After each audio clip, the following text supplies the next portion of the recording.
The Equitable Life Assurance Society presents This Is Your FBI.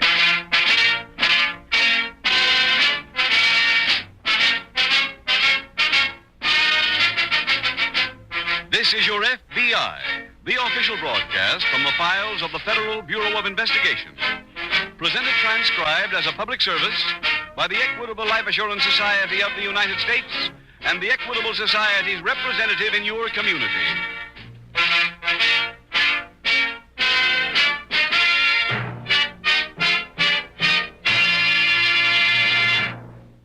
What is your biggest money problem today? Owning your own home? Providing for your children's education? Retiring when you're young enough to enjoy it? Then why not ask the man who knows best how to help you with your problems? Ask your local Equitable Society agent. He's a specialist in these matters. In about 14 minutes, I'd like to tell you more about the men who represent the Equitable Society and how they may help you enjoy the advantages of membership in the Equitable Society.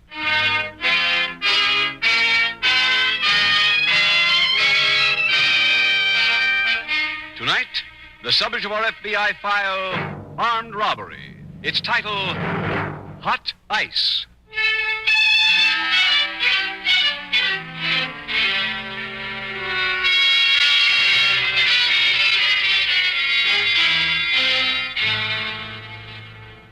The Federal Bureau of Investigation maintains a constant study of the fluctuation in the volume of unlawful activities in every section of the country. For by knowing the trends in crime, it is better able to meet the threat.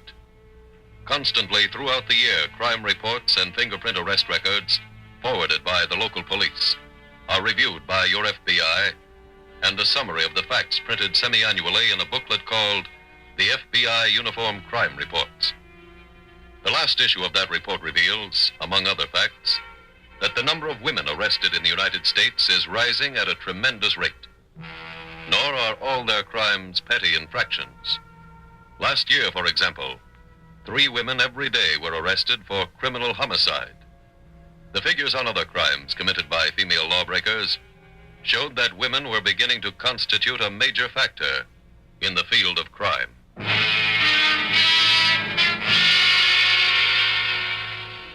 Tonight's FBI file opens in a Midwestern women's prison. A large workroom is filled with inmates making uniforms for male prisoners in other penal institutions. In one corner, several girls are seated at a long table cutting material as another inmate returns to her place. Nora, you see the board? Yeah, Well, what'd they say? they turned me down. Ah, that's too bad. Throw me my shears. Yeah, Flo. sure. The board give you any reason? The same old thing.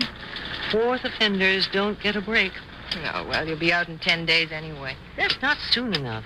You've been here over 5 months. What difference is 10 more days? Plenty. Hey, watch what you're cutting. Oh, sorry, Flo. This guy better have awful short legs. Flo, you got anything waiting for you tomorrow? Yeah, 2 ex-husbands. You want to work on something with me? Well, sure. Well, my boyfriend was Happy Harrison. Yeah, so I heard. You see, just before he died, he robbed a place and he hid the loot on the Crescent Beach Pier in the Jip auction joint he had. What kind of loot was it? $30,000 worth of jewelry, rings, watches, bracelets, everything. It's in a box wrapped in tissue paper and velvet. Huh? Who else knows? Nobody. Why are you telling me? Because you're getting out tomorrow and the pier's due to open next week. Oh. Pick up that box and hold it till I'm loose.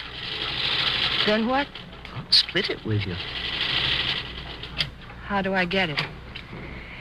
It's the last place on the pier. In the back room, there's a loose floorboard under the window. Just lift it up and reach in. That's all? Mm-hmm. I'll meet you at the Star Hotel as soon as I'm out.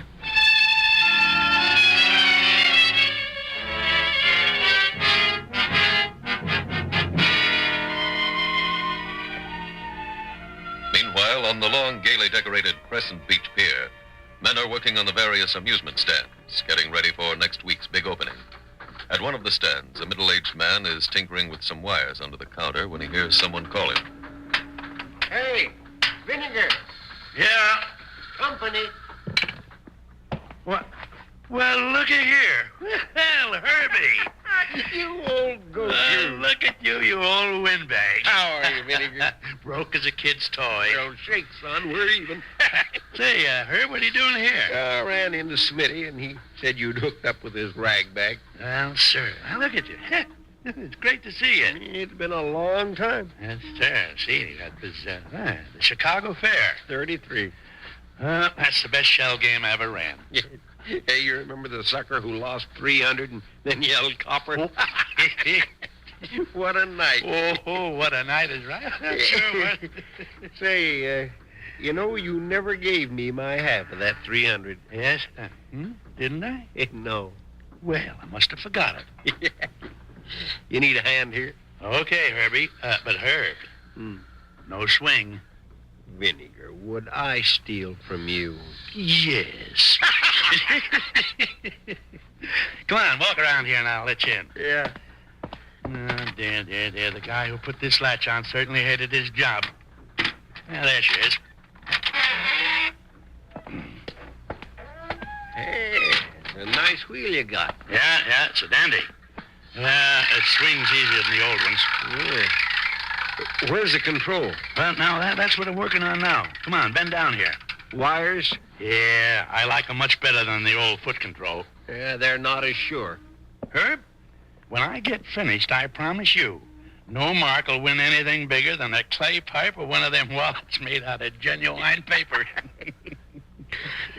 What's in the back there? Oh, back there, that's just an empty room. The guys who had this place last year had a pretty good touch. Phony auction.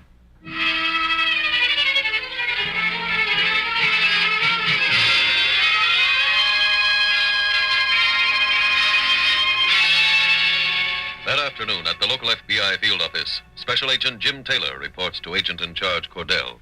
Welcome to the office, Taylor. Thank you, sir. What desk were you on at Salt Lake City? Interstate theft. Good. Well, the man who just transferred out left this file. Take it over. All right, sir. It's a jewel theft that took place on the other side of the lake 6 months ago.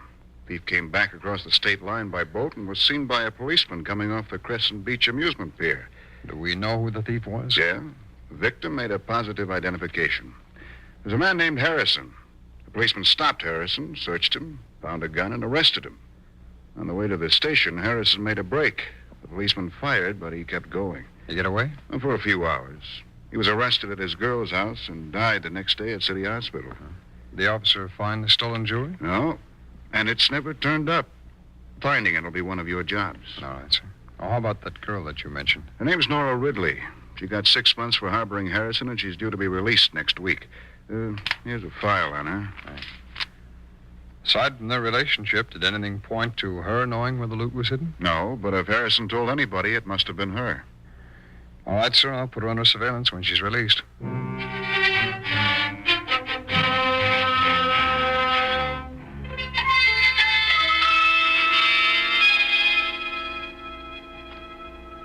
there she is.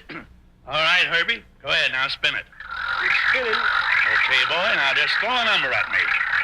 11. 11. Now you watch that wheel.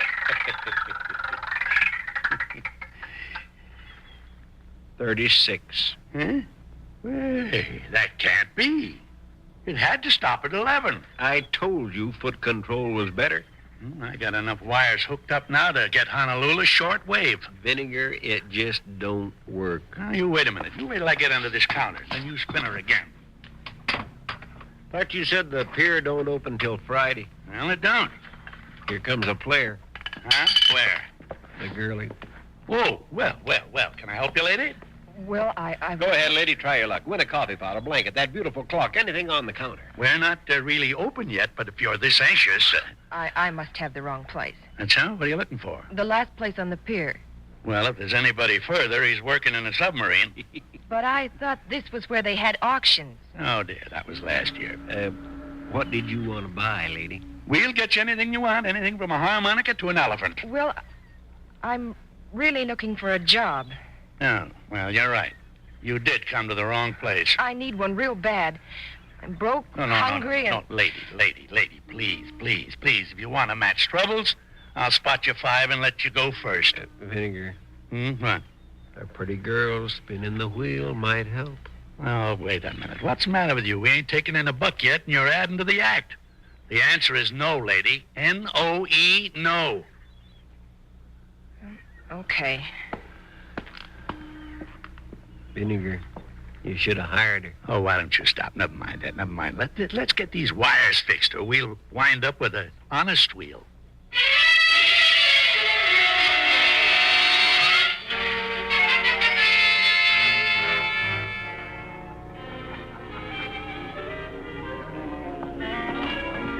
Hello, Larry.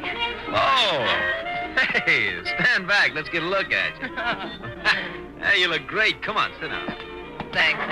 Ah, where you been? On vacation? The state paid for it. Oh. Well, what do you want to drink? Oh, nothing, thanks. What are you doing now, Larry? Oh, I got a little action going. Would you like some real action? Like what?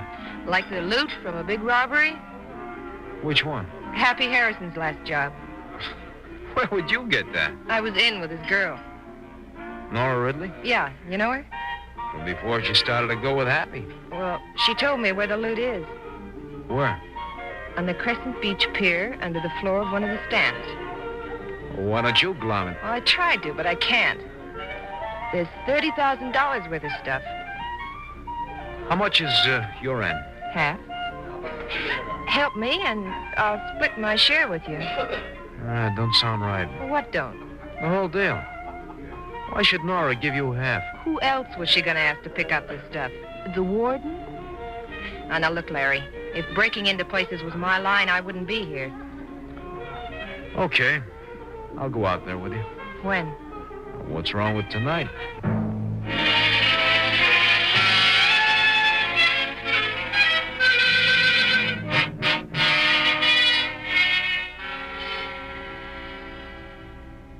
I've got some new information on that jewelry, Mr. Cordell. Good. I re-interviewed a pawnbroker named Parker, the one who corroborated Harrison's alibi. I think I remember him. He's the one who testified Harrison was in his store at the time of the robbery. Oh, yes. Parker's shop was raided by the police. He was arrested for fencing stolen property. When was this? Last week. I just spoke to him at City Jail, and he admitted that he lied about Harrison. He get the jewelry? Well, Harrison promised to deliver it, but he didn't live long enough to do it. Well, Parker have any idea where it was? No, sir, but from something he said, it might be in the general area of that amusement pier. Uh-huh. Told me Harrison had a business out there at the lake. What kind? He didn't know that or exactly where it was. Well, the lakefront's a pretty large community. I searched the real estate records. Nothing was listed for Harrison. Oh, and here's a list of every concession I had out at the pier last year. Mm-hmm. Did Parker know anything at all about the business? Just that Harrison didn't operate it himself. I took his picture out to the pier, showed it around. No one recognized him. However, if you think the angle is worth pursuing, I'll keep checking on it.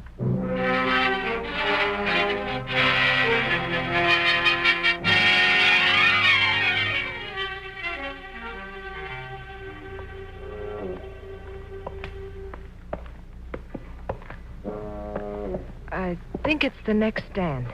You think it is? Oh, it's the last one. I know that. Wish we could see where we're going. Yeah. Try the flashlight again. Oh, this just lets you see the fog a little better. Hold it. This the place? Uh-huh. The door's around on the side. You ought to be able to handle that lock. Watch. Come on.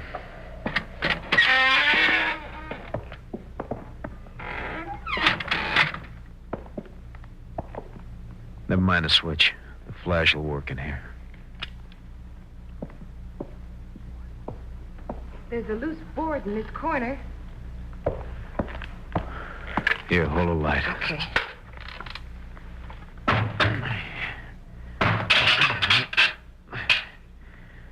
See anything? Jackpot. Huh? I can't see it. Tissue paper. Velvet. Now, Get the box. Hey, Is it too heavy to lift? it's gone.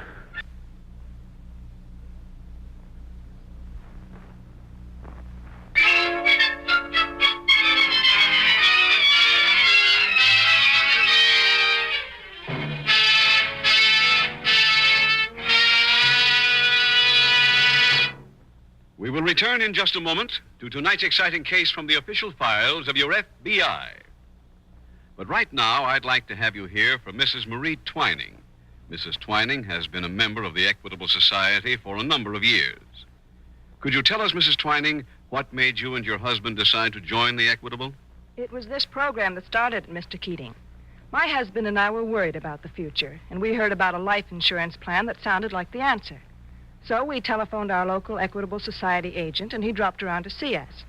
Well, after that meeting, you have no idea what a feeling of relief we had. He outlined a plan that showed us how to provide for the future. He made it all seem so simple and so sensible. Building the right life insurance plan is simple, Mrs. Twining, if you know how. And Equitable Society men really know how. I'll tell you, Mr. Keating, it's wonderful to know you're protected no matter what happens. Well, that's the aim of every Equitable Society man.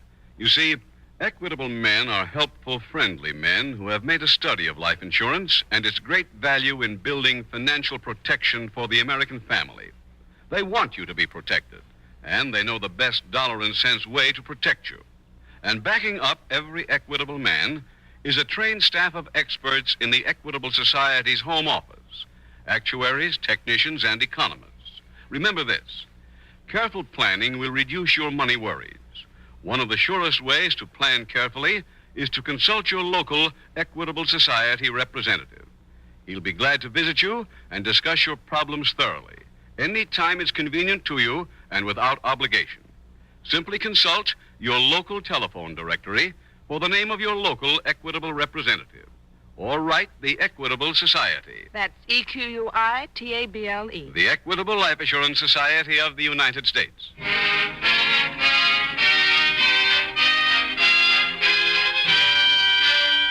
And now back to the FBI file, Hot Ice.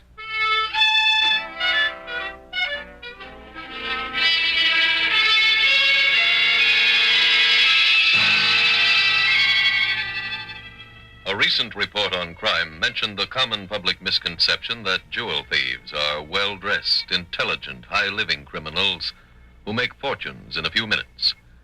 The truth is that, like most other criminals, the jewel thief is a maladjusted person of either sex and any age who usually lives in a cheap rooming house or run-down hotel. No criminal, in spite of an occasional momentary success, lives a life to be envied. Because every case is investigated as thoroughly as the one you are now hearing dramatized, the criminal must live in constant fear, must know that sooner or later the chase will end as it always does, in failure for him.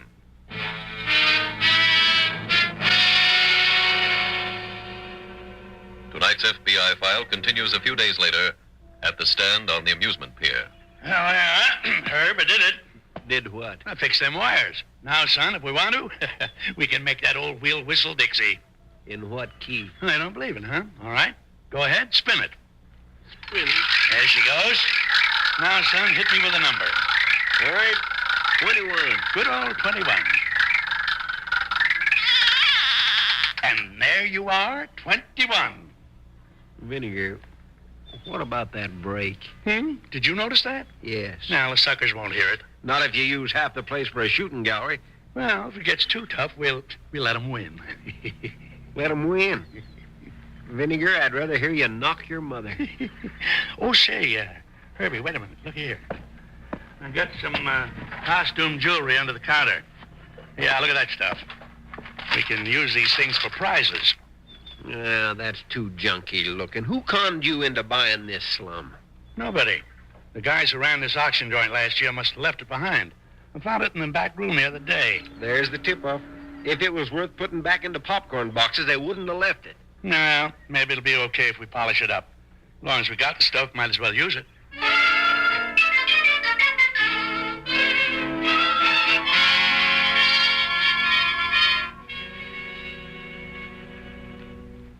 Pardon me, Mr. Cordell. Oh, yes, Taylor. I think I found an angle on that Harrison case. Good. No one at the lakefront recognized Harrison's picture, but I think I picked up a lead. What's that?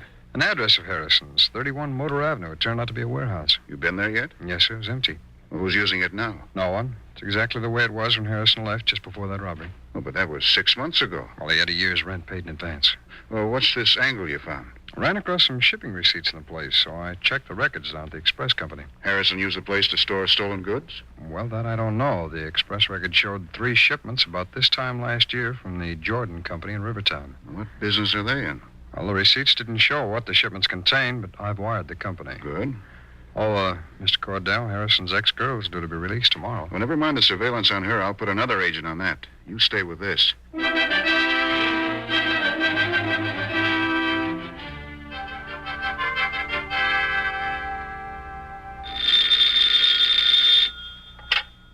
Hello. Larry, Yeah, Flo. I went out to the stand again this morning. The loot is there. The old guys are going to use it for prizes. What? They think it's glass. Oh, great. Did you make another pitch for a job? Yeah, and I got it. I'm a shill starting tomorrow. What's your trouble? Go in and light finger this stuff. Oh, you can't steal anything from those two. You better get out here. Okay, when? Oh, it makes no difference. The old guys will be working in the place all night. What for? Getting ready for the opening. I'll see you around 11.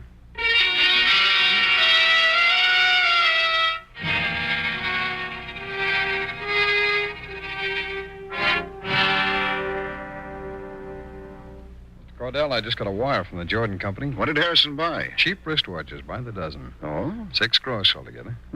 I thought we knew about all his businesses, but we never heard about a jewelry store. Oh, anything come in on that Nora Ridley surveillance? She returned to the city on the first possible train and went directly to the Star Hotel. Is that where she's living? No. She was looking for a Flo Braddock. Miss Braddock checked out this morning. Oh, who's she? Former cellmate of Nora Ridley's, released a week ago. I see. The report said Miss Ridley got quite excited when she learned her friend had gone. Where'd she go from there? And that just happened a few minutes ago. Oh. But as she was leaving the hotel lobby, she picked up a timetable for buses to the beach. The beach again? Yeah. Keeps popping up. Say, Mr. Cordell, there's a place there that could have used 6 gross of cheap watches. At the beach? Yeah, I think so. You still have that list of last year's pier concessions?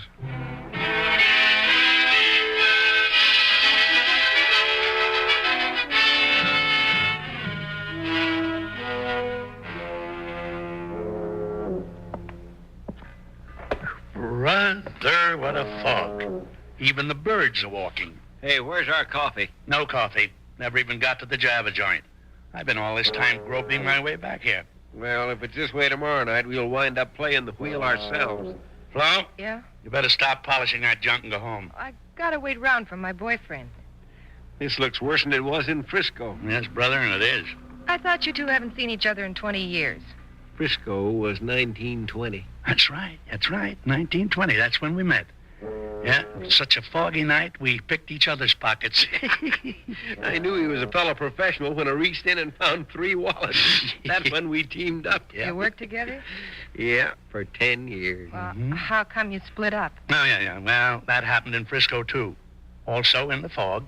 I was Punjab, the Indian fortune teller. Oh, man, what a touch that was. Was that it? Yeah, no expenses.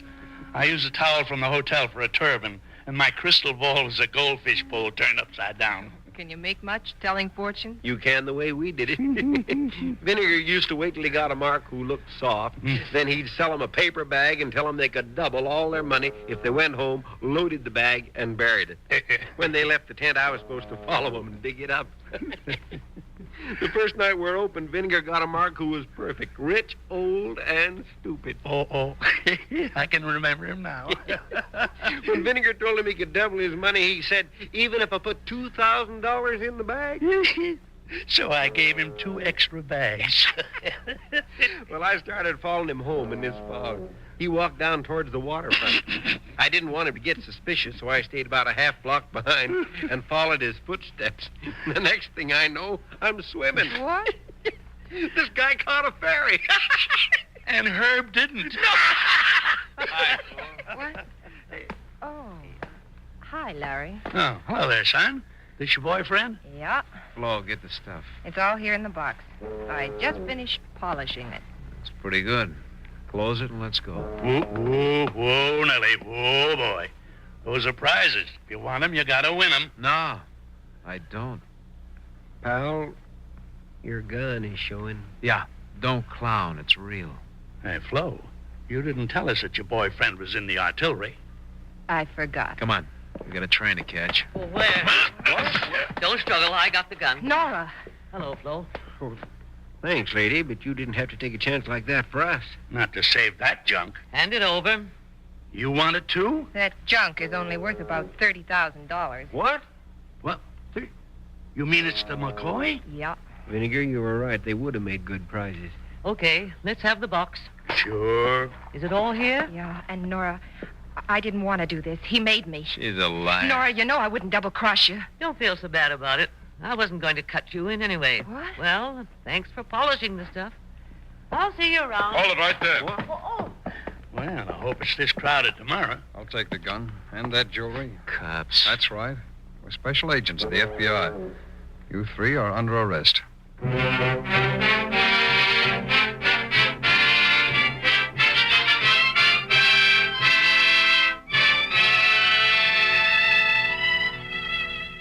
Nora Ridley, Flo Braddock, and Larry Marlowe were convicted and sentenced to terms in federal penal institutions.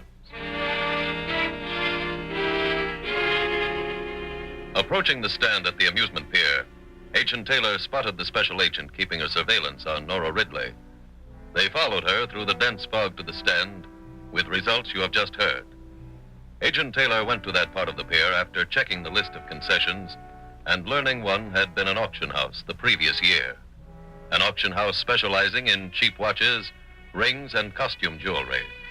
And so another case from the files of your FBI was closed. Closed with the arrest and conviction of all the criminals. In addition, the stolen jewelry was returned to its original owner, once more illustrating how your FBI protects your property in addition to your life and your liberty.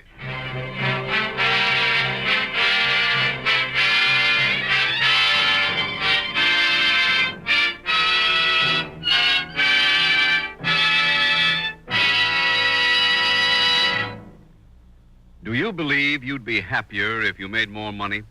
Well, everybody believes that, so you'll have to look elsewhere for the answer. The right answer is make the best use of the money you have.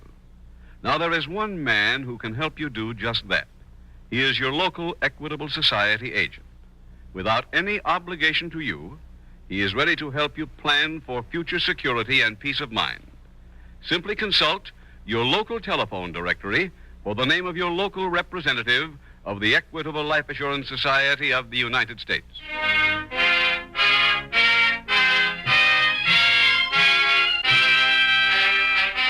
Next week, we will dramatize another case from the files of the Federal Bureau of Investigation. Its subject, armed robbery.